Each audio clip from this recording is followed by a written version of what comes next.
Can you lose fluency in a language? The question of all questions. Is it even possible? What happens when you lose fluency? Does it really get you back to square one and you have to start over? Is it even possible? What do you need to do to get back on track if you do lose your fluency? How does it feel like?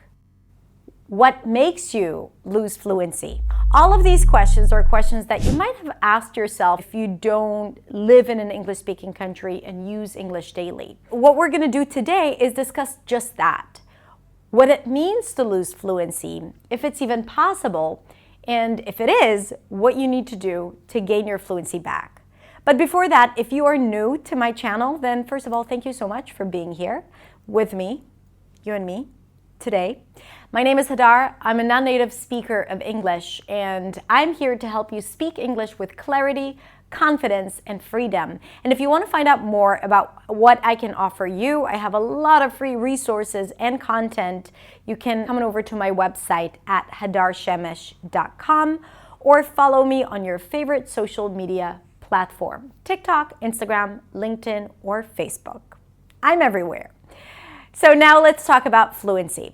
But before we talk about what to do if you lose your fluency, or if you can even lose fluency, it's not something that you lose, like I lost my glasses or my keys or my fluency. Oh my God, I lost my fluency. No, it doesn't work that way. I want to talk about how to measure fluency, right? Because if we lose something, we need to know what it feels like to have it. Or if we're at a certain level, we need to know what it feels like or what it looks like or sounds like to be at that level. So if you regress, then you know what it feels like to not be there. And this is a really tricky question because yes, I know there are proficiency tests and there are all these levels, A1, A2, B1, B2, C1. And I'm going to make a separate episode about that because I have something to say about all of that. But yes, we have levels, but fluency is something that sometimes feels very elusive. Sometimes you feel like you're really fluent, and some other times you may feel like a total beginner, like you have no idea what's happening to your English, even though yesterday you felt super expressive. So it can be really, really tricky. And fluency is something that is not really measurable. It's like confidence. It's like love. Can you really measure those things? It's an experience. It's an emotion.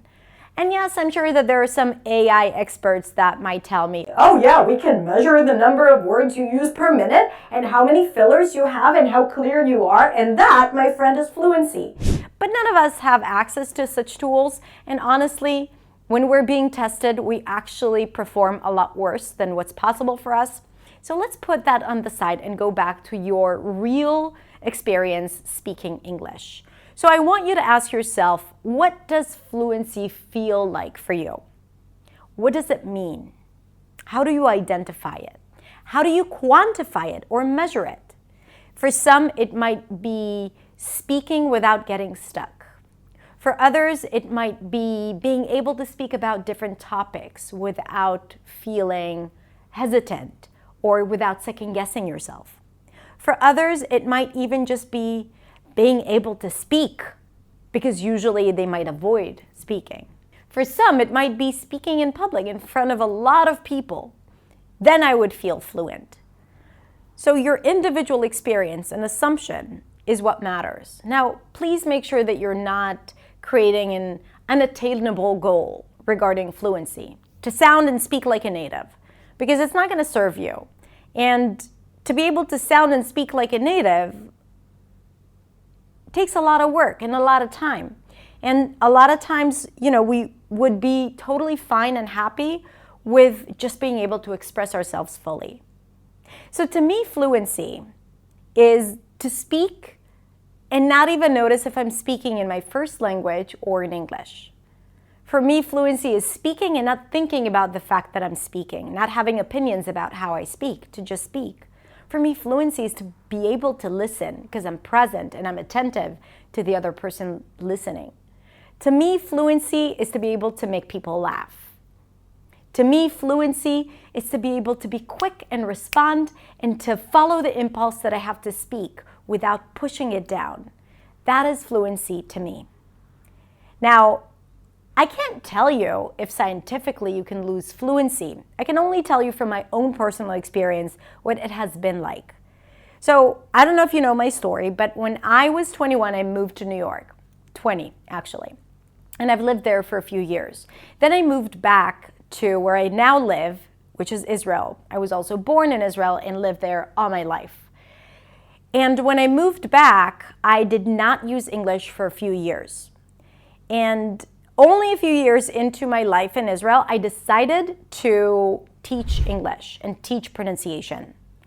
And even though I was using English fully, and I was actually, performing and acting in English in different dialects back when I was in New York, when I started teaching, I did not dare to speak in English because I felt so rusty and so incapable and so incompetent that I didn't want people to find out that my English actually sucks. So back then, yes, I felt that I really regressed and my fluency got a lot worse. And then I started teaching, and then I moved to teaching English when I wanted to take myself seriously and challenge myself. And I felt like I'm getting back on track. Now, after a few months of just teaching in English, I felt like I'm picking up my speaking power and that my fluency is getting better, and I'm becoming less and less judgmental of how I sound. So I see fluency as others may see building up your muscles or being fit and working out. Let's say you're a gymnast and you work out all your childhood and you can do all those crazy things up in the air and your body is so fit and you are strong, and then for several years you don't do anything. So is your body going to have the same strength, the same fitness level that you had when you were working out daily? Probably not. Will you be able to go back to where you were? Most likely, yes. Is it going to take you the same amount of time?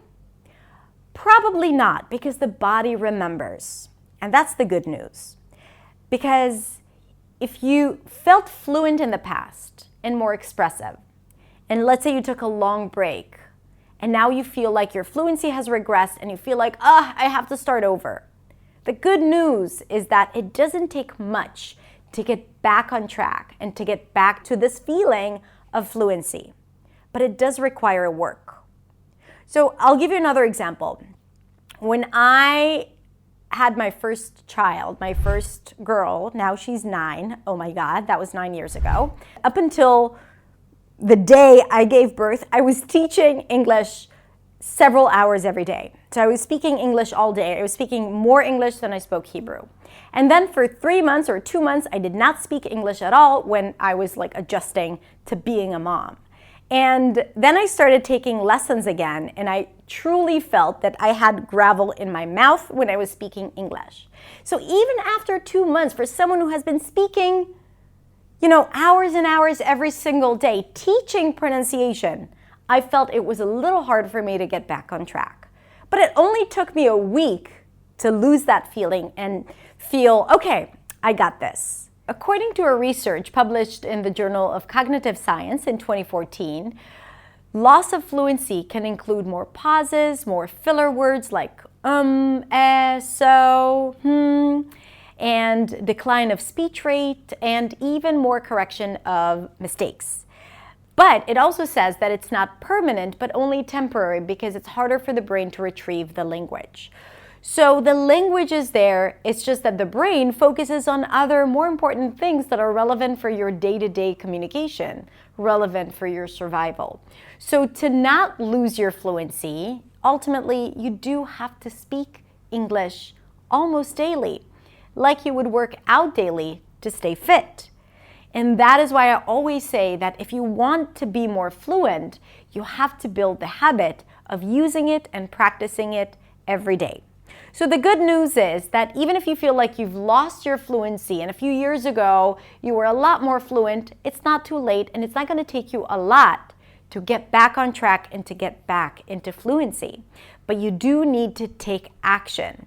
Now, if you want more advice on how to improve your fluency, I have selected a bunch of videos for you, and I put them in the description on how to improve your fluency and the best strategies to improve. And let me tell you this, it's not just about speaking, even though it's a big part of it.